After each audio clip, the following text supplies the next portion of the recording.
Cineboys to Cinnamon, episode 88. 88. Hope you're well wherever you are, whatever you're doing. Same here. Another camera. Yeah, 2 cameras now. You've probably noticed. Close-ups, closer to us. Closer to you. Yeah. To our faces. I might zoom in on the... I might need to zoom in on the GoPro one because it's slightly wider angle, which I like because it gives off the impression that I have this DVD collection, Blu-ray collection. It's not mine. But anyway, yeah. Waffling again. Sorry. That's all Yeah. Yeah, given to us by a very dear and old friend of mine, Dale. Thank you, Dale. So thank you, Dale. Yeah. Been nothing but supportive of the podcast since it started. Mm. And I think one of the few people that's listened to every single episode, which that's sounds great. grueling. No. But, he's always been really enthusiastic about any kind of the new things we try and do, and offers a lot of support and advice. And this camera is a very physical representation of that. So thank you very much, Dale. Thank you, mate.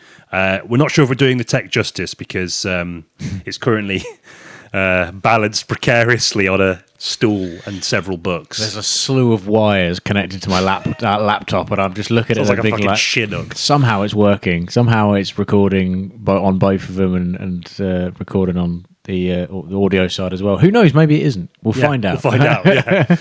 Yeah. We've been busy. We have been busy. Hence why the podcast has sort of been second fiddle for the last couple of weeks. Yeah. For those who follow us on Instagram, Yeah. you might have seen us upload a few pictures from an upcoming short film that we're making. Yes. We felt that we have spent a long time sat in our asses critiquing the work and labours of actually talented people. It's time to step into the ring ourselves. Yeah, absolutely. Yeah, and become talented individuals ourselves. Yeah. Let's hope so. So that's really exciting. Coming to probably as far as this living room. But yeah, really exciting, really great fun. But the podcast as a result has been, fallen down the pecking order, but it's back. Yeah. In its rightful place. And hopefully, fingers crossed, we'll be able to provide you with weekly episodes. Oh, yeah. Well, that is Unless our one of goal. us dies. Yeah. Well, the other one will still do it. It'll just be Do you think? a bit lonely. Yeah, I don't know. If I died, would you keep doing it? I won't be offended if you said yes. If I said yes, I won't be offended. Oh, you won't be offended. No. I don't know. I don't. I'll probably carry it on my own, just like really. Okay. But as a almost joke. Right. Okay. Almost like a kind of like I know I'm not. So I don't know. The half the spirit, or more than half, arguably, would be gone. But I'll do it anyway, just because I've said I was going to do it on the podcast. Yeah. No, of course not. No, I don't know what I'd do. Sorry, I really put you on the spot. Yeah. Good plan that. I'll think about it. Yeah. Well, I'll ask you at the end. Yeah. Before we get to the end, we're going to discuss weapons. Yeah. A little bit late for the aforementioned reasons, but it's just a film that I really wanted to talk about. Yeah, we went to see it last week, didn't we? We did. Really, Yeah. I also watched Weapon. Just to remind you. No, I also watched Barbarian for the first time. Of course, yes. Before that, and just so much to talk about. Yeah, looking forward to it. So we'll talk about both those films, a little bit about Zach Cregger, and Zach Cregger, and how he has sort of, I think, channeled the spirit and energy of 2 very specific eras of horror cinema and brought them into the kind of modern landscape. Yeah. Oh man, I mean, looking forward to it. Yeah, cool. Me too. Questing the cinematic void. So then, Cregger. Cregger. Zachary Cregger's Quinto. No. Zachary Cregger.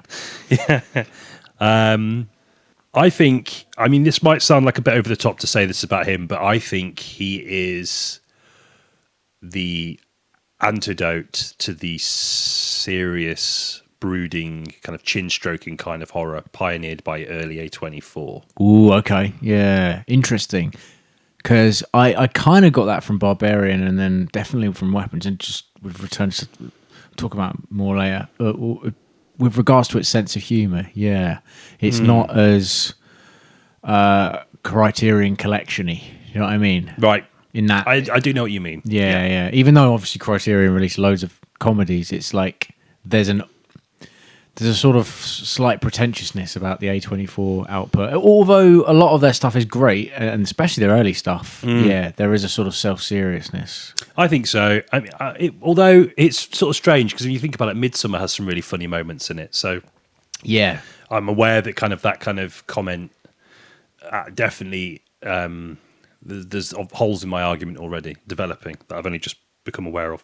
But what I mean is I think that there was a period the last sort of 5 or so years where people wanted like the thinking man's horror. Oh yes, a pint of Guinness in the back of a pub. Yeah. Writing a diary. Mini cheddars. Yeah, watching Midsommar. Mini cheddars. Yeah, okay. Oh, mini cheddars and Guinness. One of the life's But in a greatest bowl, combinations. not in the packet. Like, No, they wouldn't don't do be a that. twat. Yeah. And I think that what Cregger has done is that he's certainly for me on a more personal level, I guess, he's reinvigorated my enthusiasm for the kind of horror film experience that demands that you suspend your disbelief to become enraptured in the narrative. Yes. I think a lot of A24 horrors, I'm thinking like Ari Aster particularly. Yeah. I think they seek to generate horror from very familiar, very real emotions Yep. that make up the day-to-day nature, the make up being human, Yeah, like okay. loss, grief, jealousy, and how those kind of emotions play out in kind of what are, stereotypically speaking, supposed to be places of sort of acceptance and warmth, like the family or a romantic relationship. And I think that kind of horror, it kind of not legitimized, but it gave it a sense of, I guess, a closeness that the kind of more fantastical horror mythologies can't. Yeah, okay. I see what you're saying. And I think as well, like the kind of Blumhouse horror movies maybe took that suspension of delete? Suspension of Denise. Denise. Richards. Yeah. The upcoming film. Yeah. Starship Troopers. Yeah. Fame. Well, that's not upcoming. No. We've veered. That's the short film we're Ari doing. Aster. Yeah. A24 horror. Yeah. Yeah. But do you know what I mean? Like, Yeah. I think that that Blumhouse style is obviously really lucrative and incredibly popular, and obviously, as we've discussed before in previous episodes, we've talked about those kind of movies. There are some pearlers in that kind of output, but I think that kind of approach to horror films, kind of in the eyes of a certain strata of film fans, perhaps wasn't going to cut the mustard, and sort of took away the legitimacy that horror once had. Yeah, okay. And I think for a long time, people hedged their bets on A24 to be that kind of to carry horror films to a sort of new place. To be about the horror of the everyday. Yeah, That kind of thing. Yeah. As opposed to the horror of like a kind of cackling witch or like a monster zombie or whatever. yeah. Or a murderer or something. No, I agree. I think it's funny because Hereditary for me slightly fell apart when it became about the demon. Right. Because the third act is like, it goes all out, doesn't it? Like, Yeah, there's classic Tony Ari Aster Collette, thing. like doing that, like Yeah. stabbing her neck, and it kind of reminded me of when I was watching The Exorcist, and like the whole time I was just thinking, this demon is literally called Pazuzu. What a stupid fucking name! It's like the only thing I don't like about The Exorcist. And in this same one, is it called like not Pangolin? It's something like that, isn't it? It's like a. It's an odd name. But anyway, the film, the film veers away, arguably, from the kind of themes it introduced, like grief and effectively grief in the second act, anyway, towards more conventional demonic forces, and that for me is where it's slightly weakened. Okay. So I was inhabiting that kind of thinking man's horror. And when it veered away from that at the end, I was slightly disappointed. Whereas, if you hit the ground running, like with like Pearl or something, or X, it's sort of the schlockiness is part of the whole film, and you can kind of enjoy it and get into it. So yeah, that's interesting. That I don't think Midsommar did that. Actually, I think it improved on it and stayed in that realm of like mini cheddars. You sort of get what I'm saying. Yeah. Maybe. Yeah. I don't know. Yeah. I think so. Yeah. Yeah. Yeah, it's interesting, isn't it? Because, like, you know, we talk about this idea of monsters and a kind of horror mythology, and Hereditary did have that, but like it's kind of more backseat, wasn't it? Right up until the end, really. Yeah. So, and you know, I'm not saying that this to A24's detriment, by the way, nor Ari Aster's. Like, I really like Hereditary a lot, and I love Midsommar. But these films, I think they do have a grounding in familiar ideas, heartbreak. Yeah. Obviously, and Heartbreak, loss. jealousy, grief. Yeah, all those kinds of things. Yeah, pretty common themes in horror films, really. but more, I think, up front than they perhaps are in other horror movies. Of the time, anyway. I think a lot. It's like anything, you know. We've spoken about this a lot in the regards to blockbuster movies. You know, there's always like an idea at the center. Yes. And then that kind of idea becomes increasingly distorted as the kind of mechanics of the genre or the kind of budget studio system, you know, then will start to kind of like, you know, impose upon it, and that changes what is the original idea substantially. Sometimes it gets lost in the end. I think. I mean, Minecraft is a great example of that, right? Any excuse to shit on that film. Yeah, no, totally agree though. And then that's not exclusive to Minecraft. It's like very common that you hear an interview from a director and they're like, "Oh yeah, the film's actually about this," and you watch it. No, it's fucking not. No, like it may have been like when screenwriter number 1 started. Yeah, screen number 8 came along. Yeah, it does. Like the fucking a hitman paid by the Minecrafters CEO just following them around. I don't think he really cared about the kind of themes that the film initially set up, you know. And that's something I guess to go, remember this? And I think A24 take pride in subverting that and allowing the auteur to sort of take the front seat. Yeah. And, you know, a lot of their properties are written by one person. Yeah. Funnily enough, obviously, Zach Cregger is a writer for first and foremost, arguably. So that mould is still very much in play here with the film we will be talking about. But I do think there's a danger with the kind of A24 model that you're going to lose your goodwill eventually, as I think they are kind of starting to.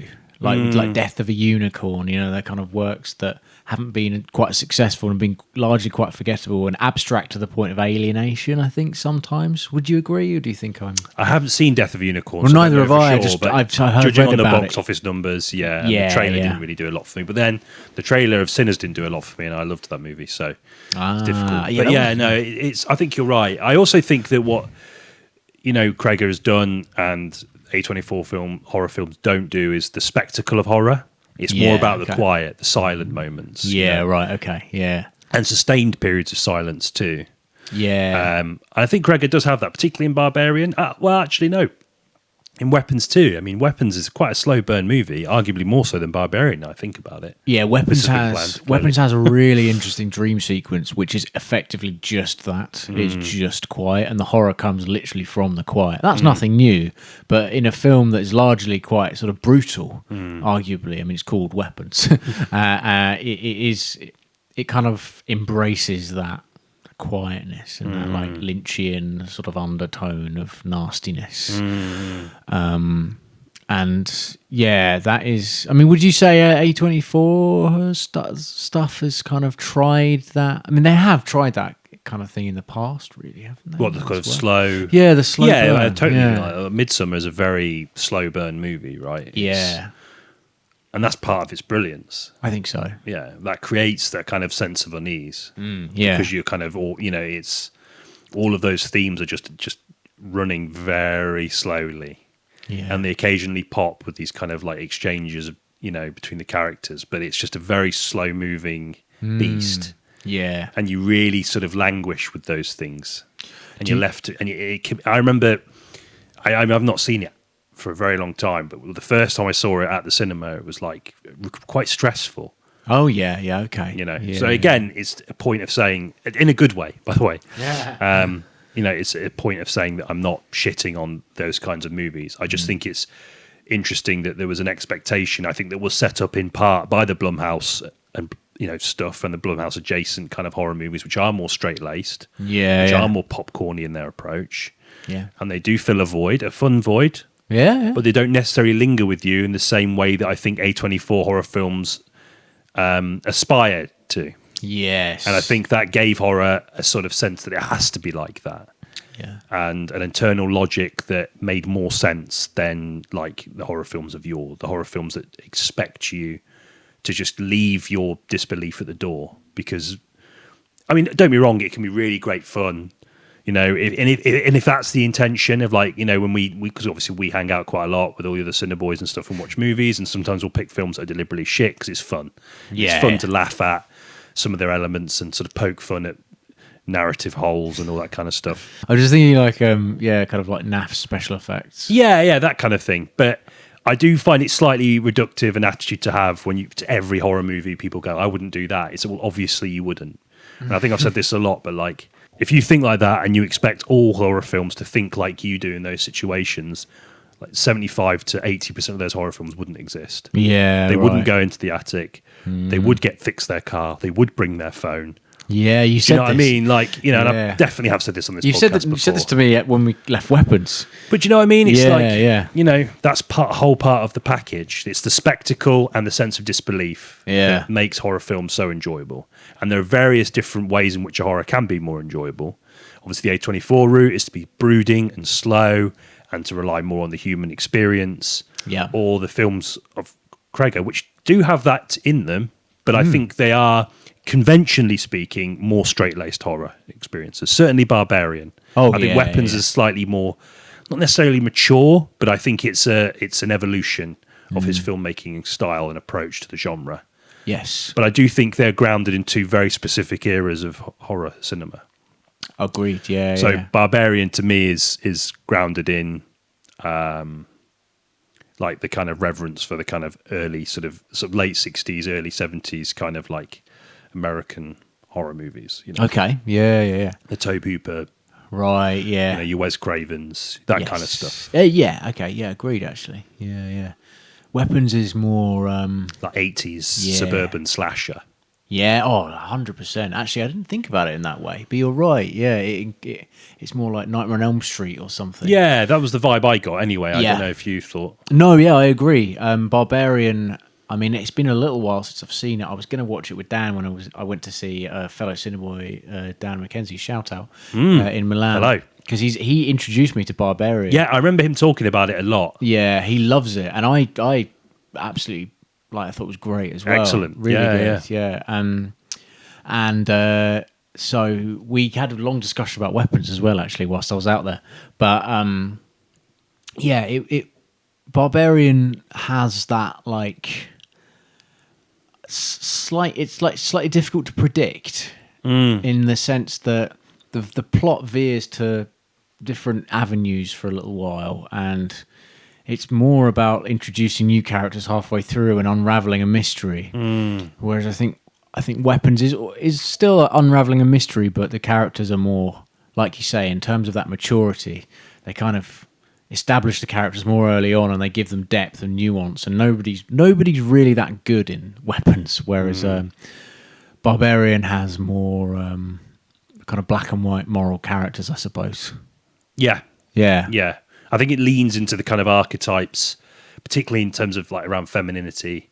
You know, I mean, the opening of that movie, you know, obviously playing one of the Skarsgårds, I forget his name, but the one Bill Skarsgård. Bill Skarsgård. That's the Tallest one. Yeah, the tallest one. Yeah, obviously, you know, made famous by his work in the horror genre, right? So to see him with no makeup or prosthetics on, and that the weight of that name, I think it creates a sense of expectation that is already present because of the kind of clear genre influences on the film that are very present very early doors. Yeah. You know, the lone woman, house in the middle of nowhere. Although, you know, Cregger plays with that really well by obscuring the kind of dilapidated nature of that Detroit suburban sort of night. Airbnb niceness. Yeah. Oh, yeah, there's that kind of like, you know, that's what, when we talk about the modernization of that kind of those sensibilities, that's a big part of it, isn't it? The kind of slick sterility of the Airbnb. Yeah. Because Airbnbs, I find, are always kind of characterless places, broadly speaking.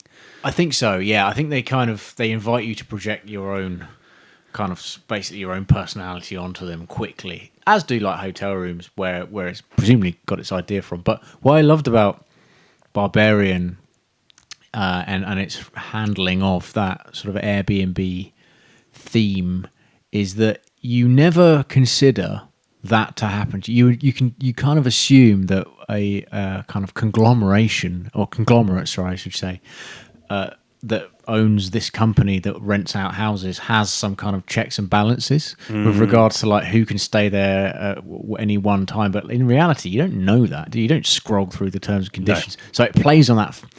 The thing that you thought would never happen, you see that film, you're like, "Fuck, that could happen." Yeah, like, it's entirely feasible. Yeah. Someone could just install a two-way mirror and it's like a third room, and they could watch you all night. And it's a horrible realization, I think, that you have watching Barbarian. Because you are going into a more domestic space than Airbnb, aren't you? So there's far more scope for those kinds of things to actually happen. Totally. Yeah. Like thought of it cameras. Yeah, that's what I loved about the opening. That's why I love staying in Airbnbs. Turning all the mirrors around. Oh, yeah. Just a mirror. Mate, are you really? Some guy sat on a chair with his trousers down. Think about that next time you book an Airbnb. Yeah. No, I think that's an interesting point. I think it ties well with the kind of the ideas around female character. You know, it's like the lone female. Yeah, which is a sort of staple of horrors, right? And yeah. I think there's a sort of expectation that something's going to happen because of that aforementioned kind of the presence of Bill Skarsgård and the setting, and it actually ends up being a fairly what starts off as quite a sort of tentative and odd situation, sort of a tentative unpacking of quite an odd situation, which is contained within the expectation of horror because you know you're going to watch a horror because of the marketing. Actually becomes a fairly kind of wholesome experience. That's right. Yeah, but never quite surrendering the oddness of what's happened or of his character. No, he is. You don't trust him at all at the beginning because, like you say, his relationship with horror has largely been him playing sort of the villain, right? Specifically Pennywise. There's an association there immediately, but then you have he seems to be like quite genuine as a character, and the way he's acting is like, well, he's either this guy is a complete creep and he's a psychopath, therefore he can act very well, or he's just a normal bloke and there's been a booking mishap, and the horror will come from elsewhere. And ultimately, spoilers, it kind of does really. And I kind of was gunning for him to be a good guy because there's something likable about him without makeup on, and I do really admire him generally as an actor, actually. So to watch him become quite a friendly chap who's just kind of, he must have genuinely just been woken up by this woman being like, I booked this, like that. That's, I admired that greatly about Barbarian, like you say. I think there's a really great moment in it. I'm sort of paraphrasing a line from the script, but she says, this is far riskier for me than it would be for you if the roles were reversed. And I think that's a fitting, it didn't feel like overt in relation to how the film sets up that kind of potential, because it sets up Bill Skarsgård as the antagonist of the movie because of your expectations that are leveled towards the genre and its treatment of women in totally speaking. And another character later on whose treatment of women is like abhorrent as well. Right? Absolutely. Justin Long. And that's something that as you say, as we said earlier, in the kind of way the film unpicks it, I think it's unpicking it through that contemporary lens, that kind of the very well documented and very public realization that the film industry, like many industries, is ruled by a lot of horrible people that have done a lot of horrible things. Abuse of power, etc. So it's viewed through that lens, and I thought it was really interesting that there's kind of like a dual reliance, not only on that sort of very recent history, but sort of putting it through that lens while still sort of staying true to the conventions of horror. Yeah, and I really like the way the camera sort of illustrates that. Like the sort of focus on her locking all the doors, and the way the camera sort of glides in and out of their interactions into darkness. I forgot about that. Like there's this real kind of sense that that she is in danger. This is like irrespective of, even if this wasn't a horror movie, this is a dangerous situation for a woman to be in. And I just thought that was really interestingly handled. And of course, as you say, the film kind of descends more into a kind of, again, like a sort of Tobe Hooper kind of, those kind of classic forays into America's sun-scarred backyard, you know, the kind of like spawn of suburbia, these kind of wayward teens, or in the case of Hills Have Eyes, you know, it's like this kind of perfect American nuclear family, you know, going out into these landscapes and just discovering horrors that, you know, that kind of unpack the very essence of their existence and ideologically speaking begin to sort of unravel the kind of clear, I guess, imperfections that their sort of home setting would obscure more easily. Yeah. And I just think that's really great. And it's setting it in Detroit as well. I mean, yeah, you could argue this is kind of like a suburban film as well, in a way. But obviously Detroit being the center of car manufacture, and then losing that, and then it's sort of, you know, crumbling the city. It has that kind of feeling of like a decaying America. Yeah. Much like Tobe Hooper's sort of stuff in the 70s. Yeah, it's less about family and families and those conventional dynamics, and more about a contemporary theme. Yeah, definitely. Yeah, I need to watch it again. I had a lot of fun with it. I also thought the creature design was excellent, and also the way they handled the creature, which kind of wasn't a creature really. There was something quite sad about her existence by the end, and once the horror kind of has unfolded, you're left with something else, which is like a kind of tortured, basically a tortured woman, right? And she's sort of a maternal in her instincts, and it's quite sad. And I like that about how it played out, because the horrors happened, right? By the end of the third act, and he does this in Weapons as well in a very different way. Yeah, but the horrors happened, so you got to give your audience something else, I think. And in the case of Barbarian, it was something really unexpected, slightly touching, slightly unusual as well, with like the cut back to the past. I don't remember the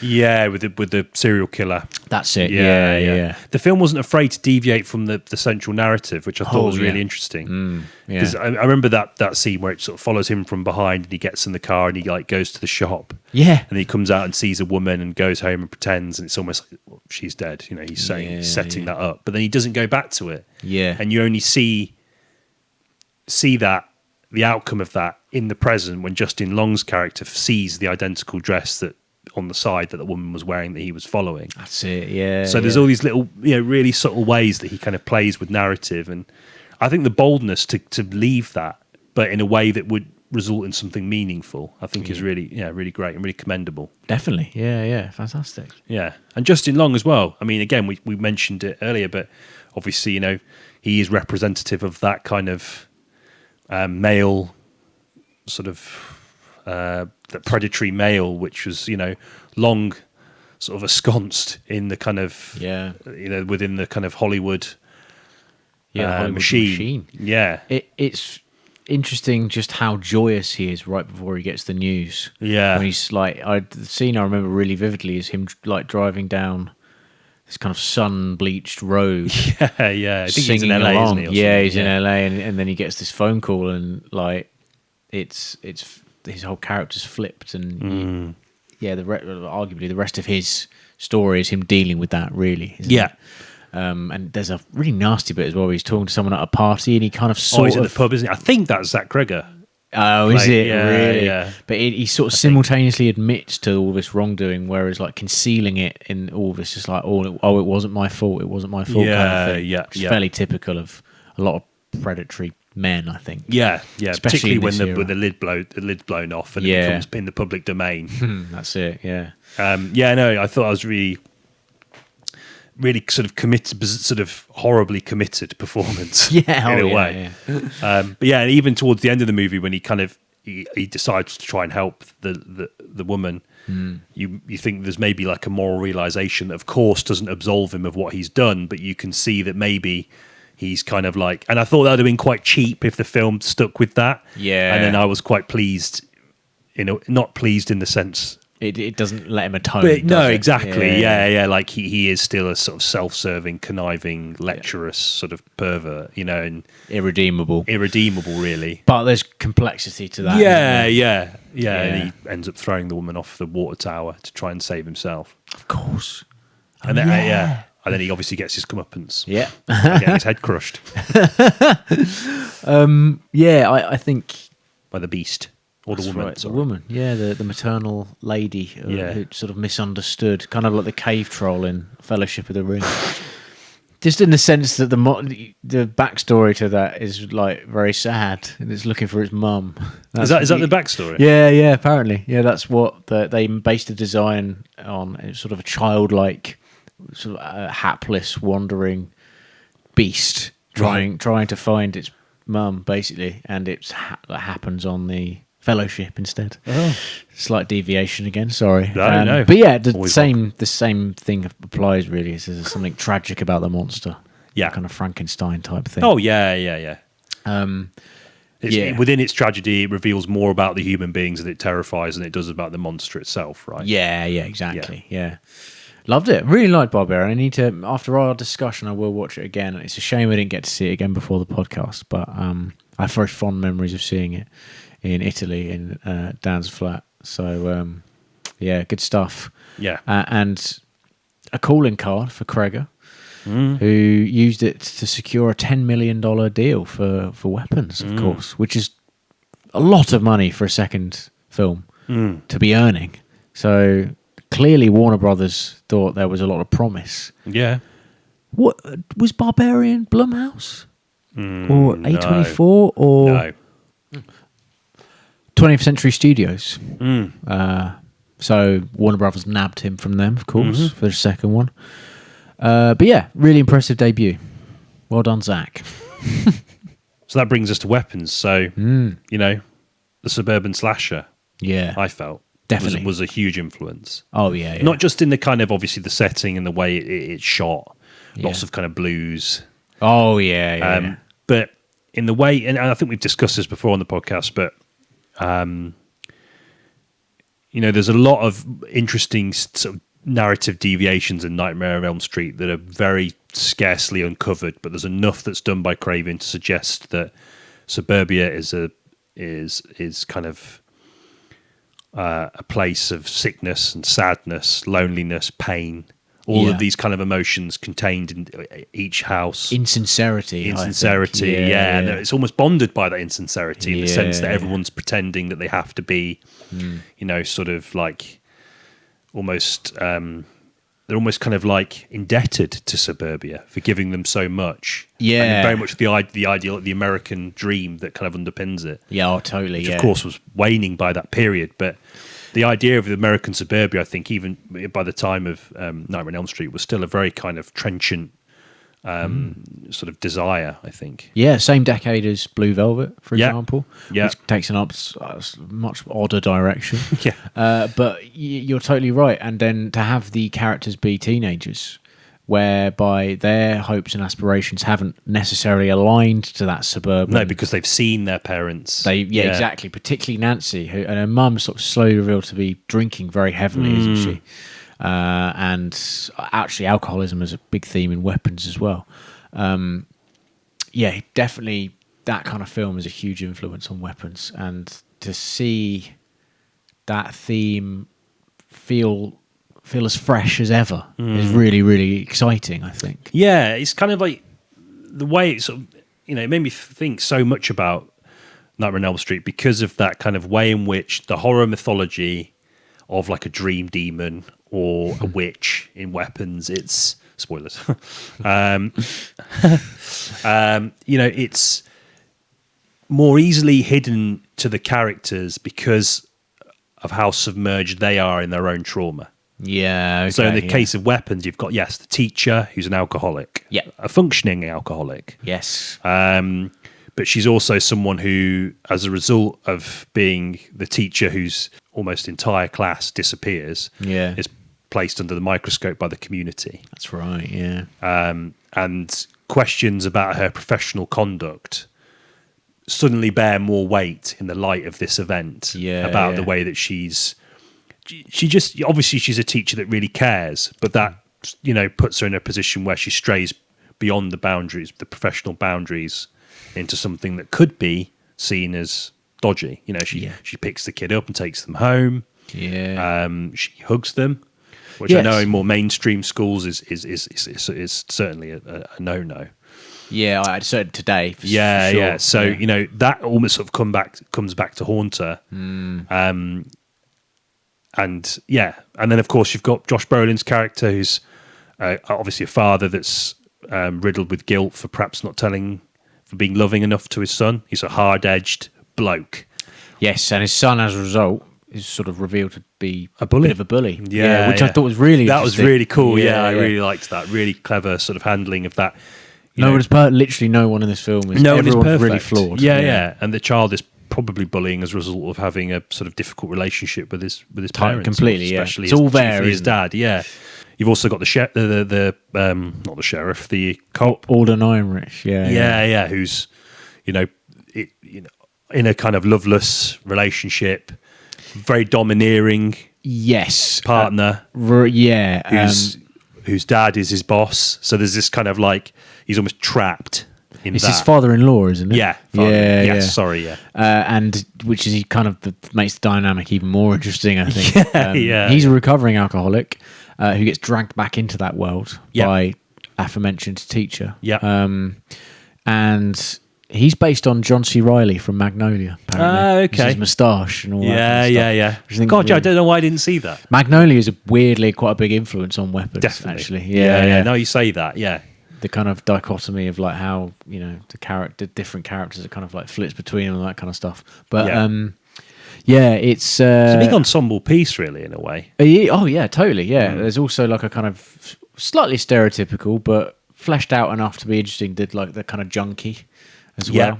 Yeah. And my favourite character is probably the police officer because played brilliantly. Yeah, really interesting because he's one of my favourite performances in the film, actually. Yeah, definitely. He's sort of hapless, but he's also deeply guilty of a lot of horrendous things. Like he turns off his like body cam and stuff like that. Yeah. And very quite corrupt, quite seedy. Yeah. But again, he's a recovering alcoholic, and he's quite a complex guy. Yeah, you get the impression that he doesn't really suit the job. It's like a high pressure, high stakes job, and he clearly doesn't have the sort of critical faculties to manage those. Yeah, what makes the job so difficult. That's it. Yeah.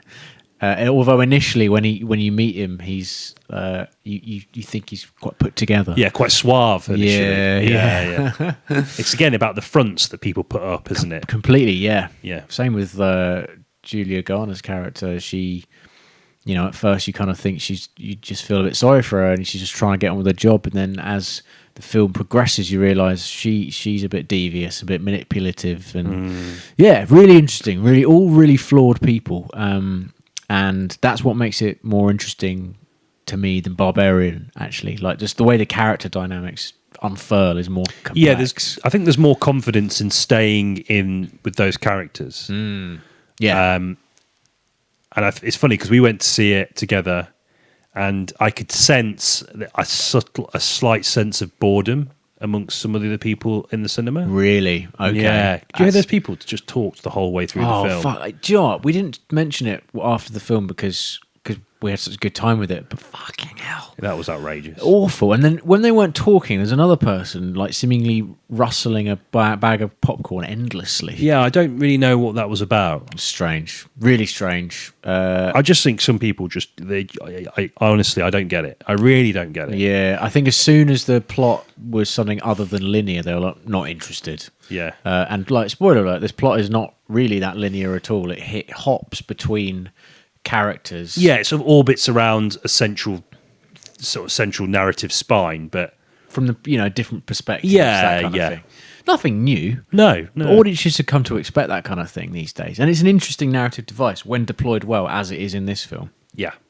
I think it can be a bit pretentious and repetitive if done badly, but with this, all the perspectives are really interesting, increasingly frightening, and it just gives the film a kind of real maturity, like you were saying earlier. I thought I loved it for that, but maybe certain people were expecting you to just follow the teacher and have it be a story about them, and a few jump scares, and then the witch, and then end credits. Well, the Blumhouse shadow looms large. Yes, I think, yeah, you know. definitely. Yeah. And I want to stress that I have quite a soft spot for them. Actually, I was a bit dismissive of them. I think I admit that in the episode that we did about Blumhouse. But I actually found by watching a lot of some of their films I quite enjoyed. And so they obviously offer something that's important in its own way.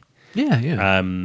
But I think that it has created a sense of expectation that I think is hard for horror to step out of a little bit, I think. Right, yeah. I think audiences are... But then I say that, and our experience... We can't necessarily suggest our experience was a microcosm of the sort of general feeling towards the film, because it's done incredibly well. Yes, So maybe we just had one bad screening, as I'm sure every film, no matter how, successful, will have, Yeah. Yeah, no, absolutely. Yeah, you hear films like masterpieces, you hear about them testing badly. Broadly speaking, I think a lot of people did enjoy it. Dan really enjoyed it. Everyone I've talked to, like I said, it defied their expectations. And I do agree with you. I think it's something to do with the willingness to suspend your disbelief, I think. So important. Yeah. I mean, like, go back to Barbarian briefly, and that with that in mind, the character's literally calling Bill Skarsgård's character's literally calling to the lead character and saying, "Come down here." Yeah. But I was just reading letterbox reviews. The amount of people saying I wouldn't have done that. It's like, fucking hell. Yeah. Like, that's not good criticism. No, I don't think. No. I mean, you're entitled to view a film how you want, obviously. But I just, okay, so she just goes and drives off and finds a hotel, film over. Yeah, thanks. But then also, wouldn't you be like, they'd be a lot tireder by now. They haven't slept in a while. That logic is it is moot, because the filmmakers, I think, have constructed this world expertly, convincingly enough for you to just think, I probably wouldn't have done that. Yeah, but I buy it because it's in service of something greater than just what I think. Me sort of superimposing reality onto it. know? I also, in real life, the compression artifacts on a Ring doorbell camera would be much worse than you'd see in the final product of Weapons. Yeah, I did see that on your letterbox review. 1 star. Yeah. No. I actually thought that was another really excellent use of kind of like found footage in a film that isn't found footage. Again, another really interesting and narratively tasteful way to bring a film up, or a kind of a certain kind of horror movie, to the modern time. Totally, yeah. Just subtle. Yeah. Everyone, for security reasons, a lot of Americans have Ring doorbells, and you would have, because I think this witch, there's a bit where she talks about like consumption, like tuberculosis. So I think the idea is this witch character. Been around a while. She's a good few hundred years old. So these characters would use technology against her, I suppose, and ultimately that's sort of what happens, really. That's what leads you to where the children are found. Yeah. So that was really interesting. The way Josh Brolin becomes a bit of an amateur sleuth. I really liked that. It was good. Yeah. A bit of a change of pace for Brolin, actually. We were saying that. I remember. I think was it you that said that when we came out of the cinema. Like, I don't think I've ever seen him in a horror movie. No, I don't think so. He tends to work. He has been in one, but he works with like the Coens and stuff. And he strikes me as quite a serious fella. Yeah, I think so. But I don't know how fair that is necessarily. To pop up in, comedy is the second genre this film inhabits, but it's really funny. There was really genuinely like laugh out loud. Lewd. I keep doing that. Laugh out loud moments that particularly in the sort of third act. Yeah. Oh my god. And it ties in with that idea of the catharsis of horror. Yeah. Like laughter and sort of fear. Although arguably I wasn't particularly scared during watching this film, but I think the horror genre and comedy, they're very close. Yeah. The catharsis from either is I think comparable, right? Yeah. Oh, totally, completely. It's with regards to like inciting a emotional reaction from your audience. If you're watching a drama, you tend to be very still, but with comedy or horror, there's movement in your reactions. Yeah. And I think in that way they are intertwined. Benedict Wong's character has a lot of comedy moments with him, I thought. Yeah. Especially like when he's just sort of, him and his partner have just made dinner, and it's a really unusual meal. Yeah. But you can tell it just sort of adds to that air of... They're both just like professional people that have to be professional every day of their lives. Yeah, They just want to yeah. slim it out together and watch like a nature documentary. Yeah. It's something like 6 hot dogs or something weird like that, isn't it? Yeah. And that's a really good scene, actually, when they introduce you first and foremost to Gladys, Yeah. the witch. And everything sort of changes after that. You get introduced a lot more to how she operates, which you buy. Like, I think one of the problems horror films tend to have is the unfurling of the mystery. The actual mystery is a bit shit. Yeah. You kind of think, oh, is that what that is? Is it's like a seance, or like they're hundreds of years old and there's a body buried underneath the floorboards or something. But this was like kept me engaged. I don't know. There was something about the way that the law was handled and how it didn't really give too much away. It just showed you like a tree that she had. It doesn't explain it. Doesn't need to explain it. She's wrapping hair around a twig and snapping it. Doesn't need to be any voiceover about why that works. They're just showing it visually. There's just stuff. There's a lot of stuff that is left unexplained, I thought, wisely. Which makes for a great horror movie. I think so. Yeah. Ambiguities, we fucking bang on about this a lot, don't we? But ambiguity, I think, is central, I think, to a truly great cinematic experience. Totally. Yeah, yeah. And I think it's doubly the case in horror. And this film, like, there's a bit with a big floating gun.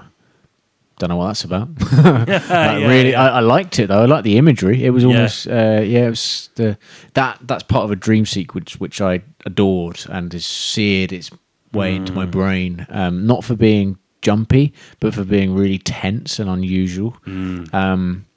And then it's ended by Josh Brolin waking up going, "What the fuck?" And it's the kind of ambiguity that would be almost borderline insulting to a man of his caliber, right? Yeah, but it's because of his obviously losing his son, and he's sort of riddled with guilt. I think he's perhaps opened himself up more to that kind of side of the human experience. Yeah, that's definitely true. Really interesting character, I thought.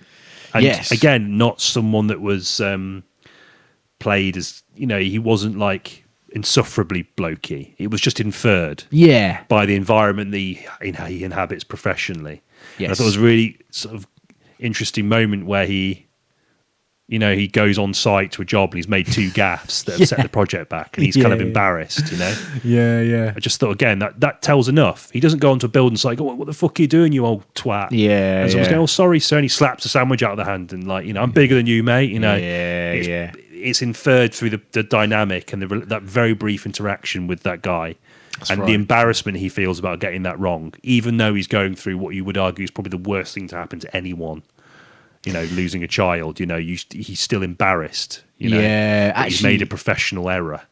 It's funny because it's implied it's been some time since these children have gone missing. Yeah, and he's like holding on to it, isn't he? Yeah, and it's not like a huge amount of time. Obviously, it's these parents haven't been given any answers, so it would be understandable that their professional life would be suffering. But I think for those kinds of people on that site, they are kind of expecting him to stop making mistakes by now, sort of thing. Right, you can tell in that moment that guy's just like, oh, come the limits on, of empathy, right? Exactly, yeah. Eventually, people just want to get on with things. Yeah, exactly. That's the hardest part of grief. I think we've said this before. When you go through a stage of grief, the hardest part is when everyone else's life, they've got to get back to their own lives. Yes, and you're left on your own. That's the hardest part because it's been in the eyes of the people of the observer. Yeah, they can no longer invest the energy that they need to invest in that. They need to step back and focus on their own lives, which is totally fair, totally reasonable. You can see Brolin's character struggling with that. Yeah. And also, arguably, everyone else in the town. Yeah. It's kind of like, well, it's over now. Like, they kind of assume they're dead, I think. That's sort of like the vibe I got from them. Because Justin Long's makes a brief cameo, doesn't he? Yeah. One of the affected families. And that's it. He almost seems like, well... he's kind of accepted it. Yeah, that's it. Yeah, he's still very upset by the looks of things. But there's a bit like of him getting out of his car with like an ironed shirt on, and you think you've started to try to be normal. Yeah. Try to kind of move on with your life. Yeah, really interesting. And I think I think the gun, for me, I like not knowing what it meant. Like, obviously, it's pretty obvious that it's a weapon, and that's like the central, like the fucking title, of course. But I just sort of like the imagery being there and existing in a way which I can maybe one day think, okay, maybe on a rewatch. But I didn't really think it had a great deal to say about school shootings, which is what some people have been saying it was about. Maybe I've just missed something, but obviously, like, aside from the fact that there were 20 kids in the class and now there's one kind of thing, that thematically might have said something. I think that theory carries weight for sure. Yeah.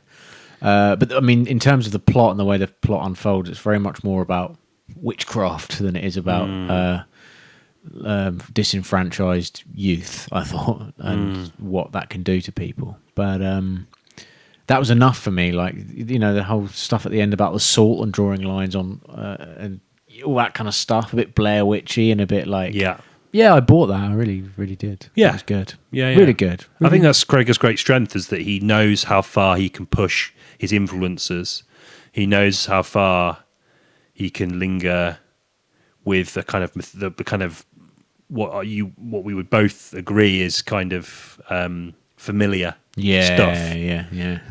And because of that, he injects a sense of freshness to them, and you might have a series of expectations based on your relationship with previous films that may be adjacent thematically, narratively, but it feels fresh enough, to be just a totally sort of to give it an additional gloss of enjoyment. I think. Yeah, definitely. Yeah, really great. I can't speak highly enough of it, actually. Go and see it. You probably have already. But unless you like to have your films ruined for you before you go and watch them, which is also totally fine. I think even if I had, by the way, it worked for us. Yeah, if I had it spoiled, I still think I would have enjoyed it though for what it was, because it wasn't obviously in any film the unfurling of the plot is a crucial thing, and not having if someone told me like, oh, it's about a witch, I would have been like, oh, wish I didn't know that. But actually, it holds its own, despite knowing that. Like, I think I do want to see it again, just because. Yeah, totally. I want to show some people. Actually, I feel it'd be good to watch with a group. Yeah. Particularly a group that perhaps isn't like as into movies as you are. Yeah, and they're willing to stomach the ending, which is a surprisingly hilarious ending. So funny. Yeah. Interesting to see kids. Because obviously the film is centered on obviously suburbia, but children, often kind of deliberately targeted by sort of people within the horror genre as a way to kind of really hammer home the point about the kind of sterility and oppressive nature of suburbia. Yes, yeah. And as a way to kind of almost issue an ideological challenge, because children are sacred, right? Yes, of course. In traditional, not just traditional outlook and ideology, but most. Yeah.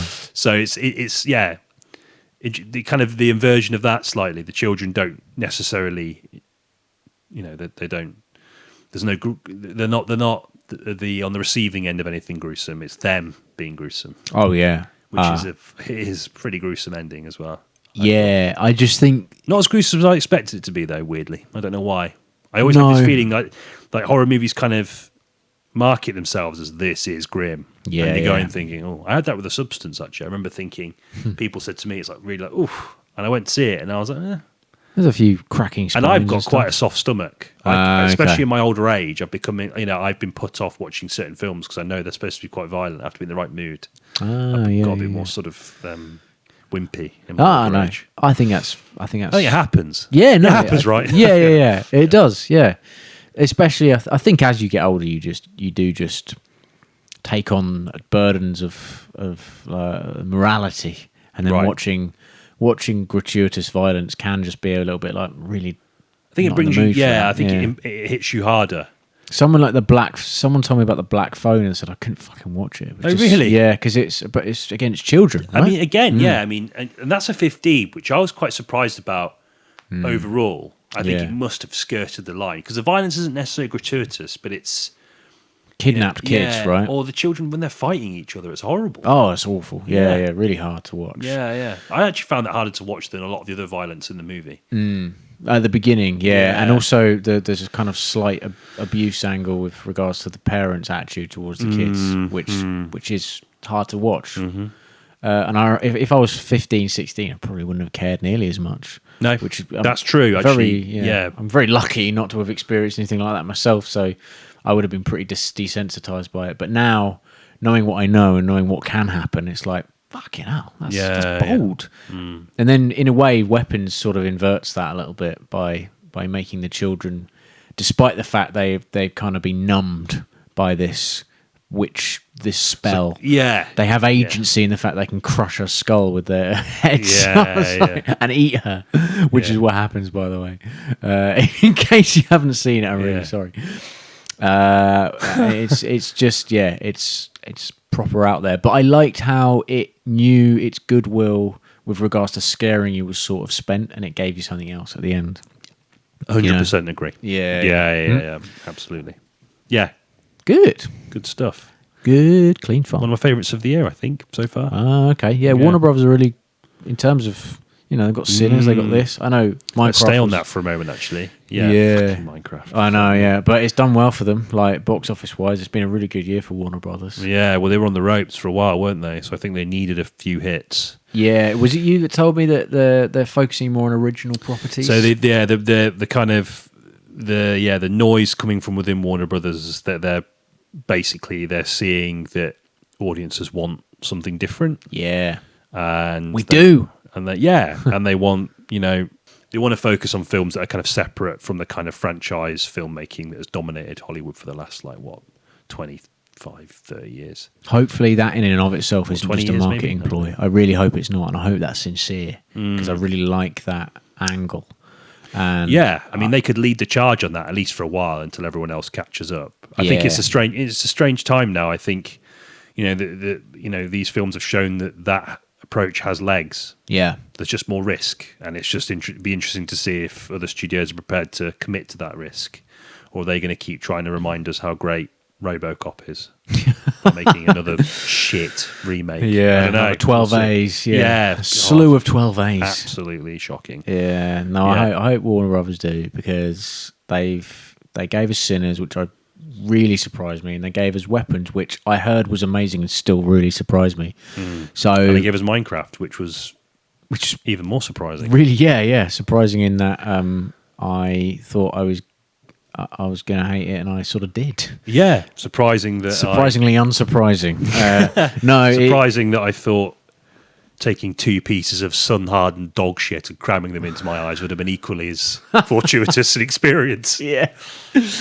Awful film. Yeah. Awful. And I'm sorry not to go on about it, and I do genuinely believe like what you like, and I wouldn't think any less of you, but that film is shit. So fucking shit. Yeah, it's like lowest common denominator kind of stuff. Yeah. But it made Warner Brothers a lot of money. More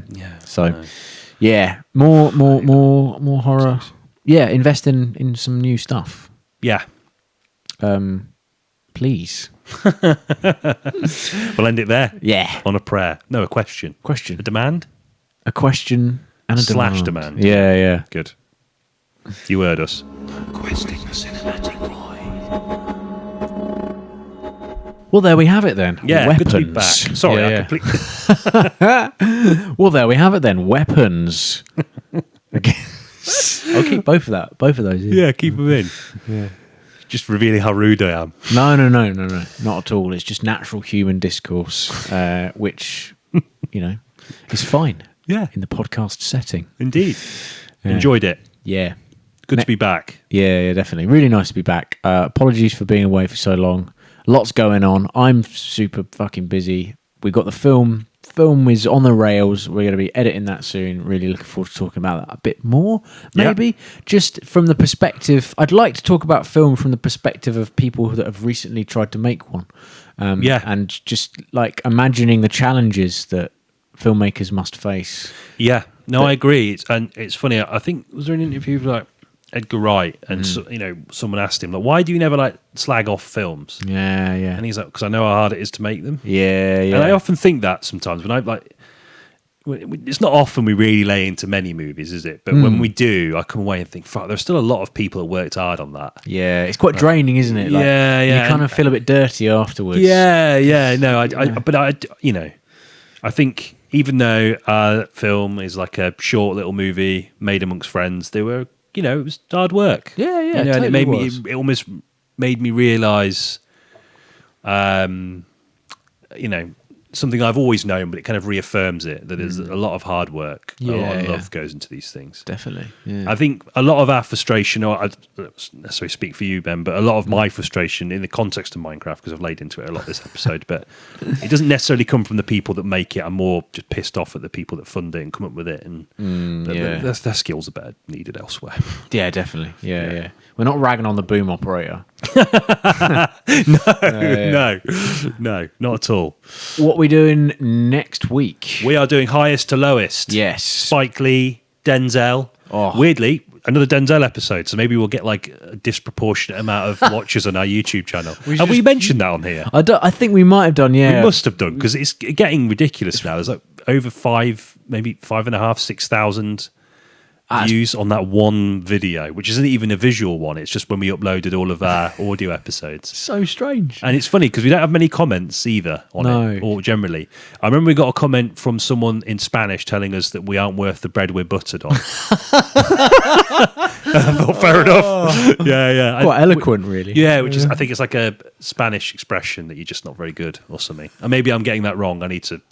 I'll clear that up for next week. Oh, no. Oh, yeah, it's just really funny that that's like one of the few slow pieces of criticism we get. And that's the internet, baby. There we go. It's a savage mistress. It is, yeah. No, looking forward to that. High and Low, Kurosawa is one of my favourite all-time movies. If you said 10 films you die on a hill for, not die on a hill for, because that suggests that they're not popular. A lot of people love High and Low. Just 10 films that you love. Yeah, that would be on there, would it? In the top 5. Okay, a bit of a blind spot for me, Spike Lee. I saw, what was it called? Black Klansman. Yep. I really liked that, actually, and I keep wanting to rewatch it and never get an opportunity. So I will have to maybe watch some more of his films before we you will be rewarded, my son. He's Do the Right Thing, I think I need to see. Oh, yeah. I mean, 25th Hour I might rewatch. Okay, yeah. I'd advise that. Okay. I've got some homework, but that's all good. That's good homework. Good homework. Yeah. What better way to spend a Sunday? Absolutely. Digging into the work of, I think, one of the greats of American cinema. Nice. Yeah. Perfect. Really looking forward to that. Lovely. 7,500 views incoming. Oh yeah. Well, I'll hashtag. It must be Denzel. Yeah, I mean, will. why wouldn't it be? The man, he speaks. It Speaks can't for be the himself, Equalizer 3. obviously. I don't think. Although I will Using hashtag someone else's it. voice. Yeah. Yeah, looking forward to that one. Nice. In the meantime, thank you for getting to the end of an episode. Thank you. Always appreciated. Hopefully we've got this 2-camera thing set up. Next week we will have all of the equipment back that we used for the film. Yes, I will remember to bring it. I am sorry. Yeah, that's all right. Don't worry. Yeah. I didn't remember either. But Cool. thank you.